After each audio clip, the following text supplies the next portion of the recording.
सनातन के खिलाफ जहरीले बोल का सिलसिला थम नहीं रहा है। उदयनिधि स्टालिन के सनातन विरोधी बयान पर बवाल अभी चल ही रहा था कि अब डीएमके के एक और नेता सनातन पर विवादित बयान देने में उदयनिधि से भी एक कदम आगे निकल गए हैं। डीएमके सांसद और पूर्व केंद्रीय मंत्री ए राजा ने सनातन की तुलना एचआईवी और कुष्ठ रोग से कर दी। बुधवार को एक कार्यक्रम में ए राजा ने कहा कि उदयनिधि ने जो भी बोला है वो काफी कम है। उनका रुख नरम था, इसलिए उन्होंने सिर्फ मलेरिया और डेंगू कहा है। ये सामाजिक कलंक वाली बीमारियां नहीं हैं। हकीकत तो ये है कि सनातन धर्म की तुलना एचआईवी और कुष्ठ रोग जैसे सामाजिक कलंक वाली बीमारियों से की जानी चाहिए। आगे उन्होंने कहा कि सनातन कुष्ठ रोग और एचआईवी से भी ज्यादा घातक है। ए राजा यही नहीं रुके, उन्होंने प्रधानमंत्री नरेंद्र मोदी और अमित शाह को भी चैलेंज कर दिया। उन्होंने कहा कि पीएम को भी सनातन धर्म का पालन करना चाहिए और विदेशी दौरों पर नहीं जाना चाहिए।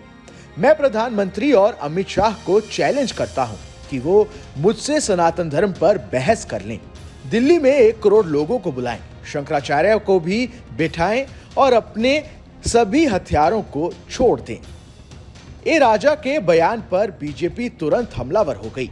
बीजेपी आईटी सेल के मुखिया अमित मालवीय ने ट्वीट किया, उदयनिधि स्टालिन के बाद अब डीएमके के ए राजा सनातन धर्म को नीचा दिखा रहे हैं।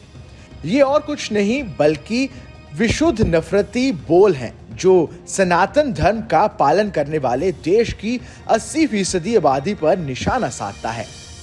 कांग्रेस के नेतृत्व वाले इंडिया गठबंधन की यही सच्चाई है, जो सोचते हैं कि हिंदुओं को नीचा दिखाकर चुनाव जीते जा सकते हैं।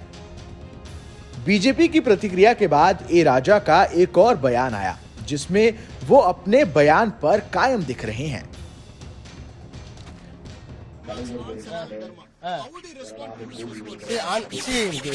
I am prepared to give answer for all cabinet ministers. If the Prime Minister convene the meeting and let them be permitted me, I will explain which one is Sanatana Dharma. Thereafter you decide. Let him decide. You said you are ready for debate. Yes, even now I told.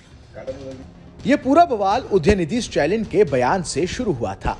कुछ दिनों पहले एक कार्यक्रम में तमिलनाडु सरकार के मंत्री ने सनातन धर्म को डेंगू और मलेरिया बता दिया। उदयनिधि ने इन बीमारियों की तरह सनातन का समूल नाश करने की बात कही थी। इस बयान के बाद देश भर में बवाल हो गया। बीजेपी आक्रामक तरीके से हमलावर हो गई। साधु संतों ने भी उदयनिधि को फटकार लगाई। यहां तक कि डीएमके जिस इंडिया गठबंधन का हिस्सा है, उसके सहयोगी दलों के नेताओं ने भी ना सिर्फ बयान से पल्ला झाड़ा, बल्कि उदयनिधि को सोच समझकर बोलने की नसीहत भी दे दी। उदयनिधि के बाद अब ए राजा के इस बयान से बवाल बढ़ना तय है, क्योंकि अब तो प्रधानमंत्री ने भी अपने मंत्रियों को सनातन विरोधी बयानों पर पलटवार करने की खुली छूट दे दी है। Bureau report, team news nation.